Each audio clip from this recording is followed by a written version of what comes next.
Assalamualaikum warahmatullahi wabarakatuh. Selamat datang di podcast Teras Pancasila. Nah, teman-teman, kali ini kita akan mengulas lebih jauh tentang Immanuel Kant. Nah, sangat menarik sekali kan? Nah, di sini saya tidak sendiri. Saya ditemani 3 teman saya yang sangat luar biasa ini. Saya sebagai moderator, Keke Jaining Siasa, dan 3 teman saya. Saya Anita Septiawulandari dari Prodi PPKN semester 3. Teman-teman, saya Karim Atunima dari program studi PPKN semester 3. Halo semuanya, kenalin nama aku Hestina Dilan dari program studi Pancasila dan Pendidikan Kewarganegaraan semester 3. Nah, teman-teman, di sini kita akan mengulas lebih jauh ya tentang pemikiran Immanuel Kant. Yaitu ada 3 materi. Yang pertama ada biografi, pemikiran tokoh, dan relevansinya. Langsung saja teman-teman, daripada kita basa-basi, kita langsung aja mengulas dan belajar tentang Immanuel Kant.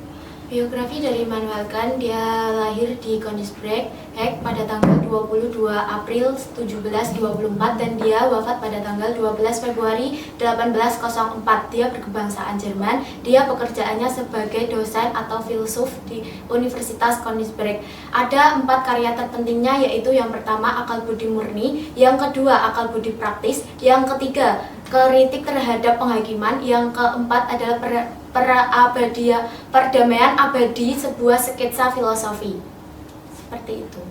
Nah, jadi Immanuel Kant ini adalah seorang dosen ya? Ya. Sangat luar biasa sekali ya teman-teman, bisa menginspirasi kita juga ya.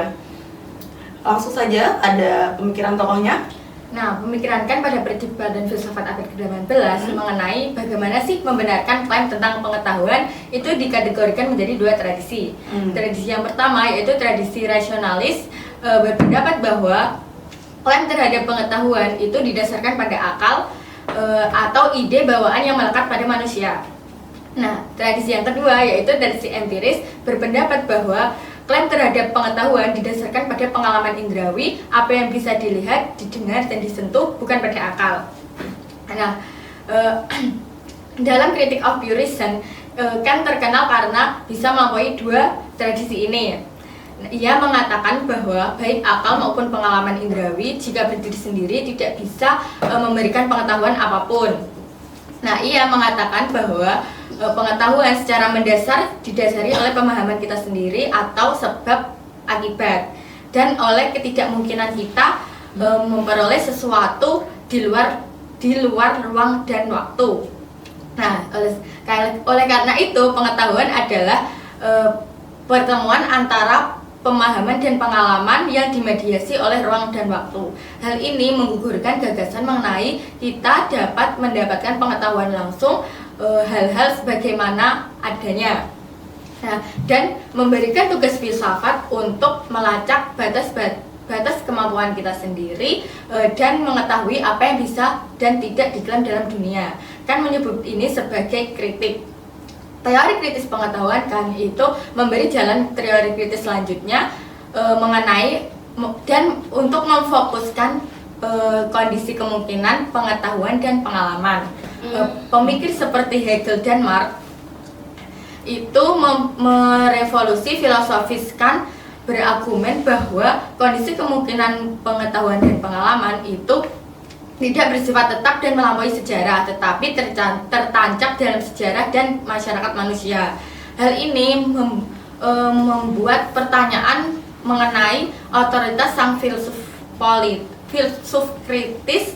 Siapa sih yang berhak mengklaim pengetahuan dan bagaimana sah atau tidaknya?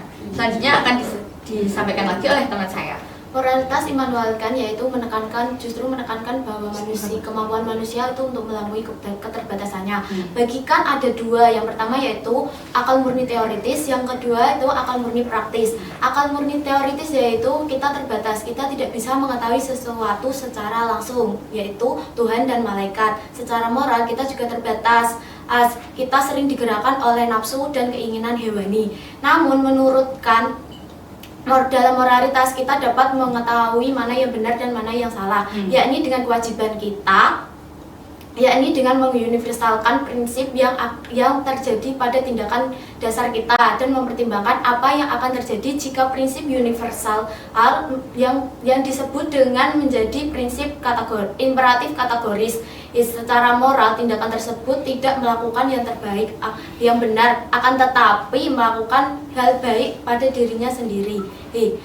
Contohnya, kita memberi uang kepada pengemis, itu bukanlah tindakan moral, akan tetapi tindakan beramal dan juga prinsip universal yang baik. Kapasitas moral menurutkan yaitu membedakan manusia dan hewan, yaitu dengan cara layak dihormati, manusia layak dihormati secara khusus, dan implikasi yang paling terkenal dari pemikiran Kant yaitu argumennya yang menjadikan manusia lebih berhak dan layak atau tidak boleh dijadikan alat dan tetapi sebagai tujuan kita sendiri. Selanjutnya akan dilanjutkan oleh Kak Rima. Nah, pemikiran politik Kant ini, negara-negara republik cenderung hidup damai dan menghormati hukum internasional berupa syarat perdamaian abadi.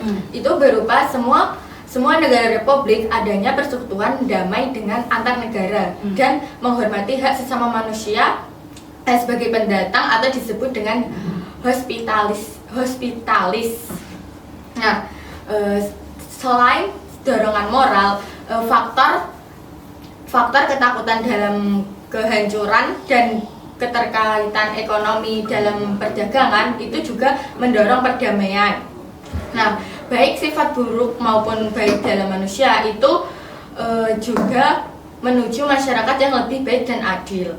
Nah, pemikiran ini menjadi dasar teori politik liberalisme modern yang mengatakan bahwa negara demokrasi itu lebih cenderung damai dan menginspirasi pemikir seperti Habermas itu mengenai negara yang bertanggung jawab kepada rakyatnya. Selanjutnya akan disampaikan oleh teman saya. Nah, masih dalam segi politik nih. Jadi Immanuel Kant itu beranggapan bahwa negara ideal itu adalah negara republik.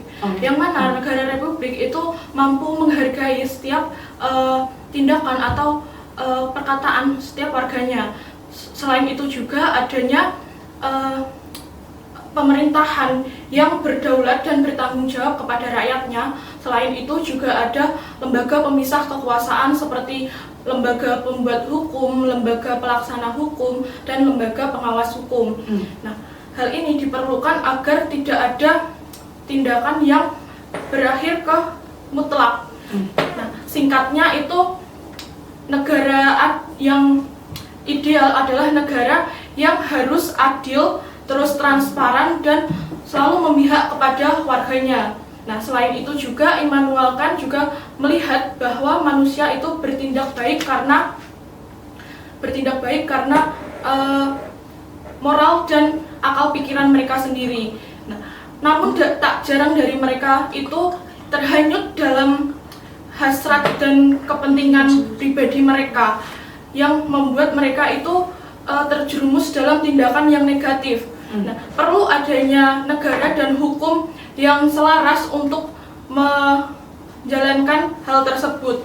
Karena pada hakikatnya seseorang itu tidak mampu bersikap baik dengan konsisten tanpa adanya aturan. Nah, contoh ilustrasinya nih, misal Kak Rima itu selalu menaati aturan yang ada di jalan, tapi suatu hari dia berangkat kuliah, terus kesiangan ya, itu dia melanggar gitu ya? Iya, melanggar lalu lintas biar nggak kesiangan gitu kan. Nah, dari situ kita bisa lihat bahwa tindakan negatif itu berasal dari hasrat dan didorong oleh kepentingan pribadi seseorang itu. Jadi menyesuaikan situasi juga ya Kak, gitu ya? Iya. Jadi ini udah untuk biografi pemikiran tokoh. Nah, aku pengen tanya nih Kak, tentang relevansinya tentang Immanuel Kant ini. Nah, menarik sekali nih. Jadi pemikiran dari tokoh Immanuel Kant itu relevan dengan situasi yang terjadi di negara kita. Karena Immanuel Kant itu beranggapan bahwa penting adanya pemisah kekuasaan dan akuntabilitas pemerintah terhadap rakyat. Di mana di Indonesia sendiri itu banyak kasus korupsi dan penyalahgunaan kekuasaan. Hal ini menunjukkan bahwa pilar-pilar pemisah kekuasaan belum bekerja dengan efektif sehingga hukum itu dianggap tidak merata. Iya, betul. Nah, kita bisa lihat contohnya itu dari koruptor. Iya. Koruptor itu kan dianggap sebagai seseorang yang merugikan negara. Iya, betul sekali. Nah, tapi pemerintah sendiri itu belum memberikan tindakan yang tegas atau nyata menurut saya sih. Terus yang kedua itu ada pemikiran tokoh Immanuel tentang penghormatan terhadap hak setiap manusia. Hal ini itu selaras dengan tantangan yang terjadi di Indonesia saat ini. Nah, menurut kakaknya nih, aku mau tanya, tantangan apa sih yang dihadapi oleh Indonesia tapi kurang disorot? Kalau menurut saya ya, untuk saat ini tuh ada intoleransi dan kurangnya menghargai perbedaan. Nah, betul sekali. Jadi tantangan yang dihadapi oleh negara kita dan kurang disorot itu ada di intoleransi dan kurangnya menghargai. Jadi kan kita sendiri tahu bahwa negara Indonesia itu terdiri dari berbagai suku, ras, agama, dan kepercayaan yang berbeda-beda. Perlu ditanamkan rasa jiwa toleransi dan saling menghargai agar kedepannya itu tidak menimbul pertikaian dan perpecahan dalam suatu masyarakat tersebut. Nah, selain itu juga perlu adanya kerjasama antar negara untuk mendapatkan dampak positif di perekonomian negara, seperti itu, Kak. Berarti kita juga sebagai mahasiswa kita juga harus meningkatkan toleransi kita ya terhadap warga negara juga ya. Iya, seperti itu. Oke. Gimana teman-teman? Sangat menarik sekali kan tentang Immanuel Kant ini, tentang biografinya, tentang pemikiran tokoh dan relevansinya sudah dibahas dan diulas oleh teman-teman saya ini. Nah, baik, terima kasih teman-teman yang sudah menyaksikan podcast kita di kali ini. Sampai jumpa di podcast selanjutnya. See you.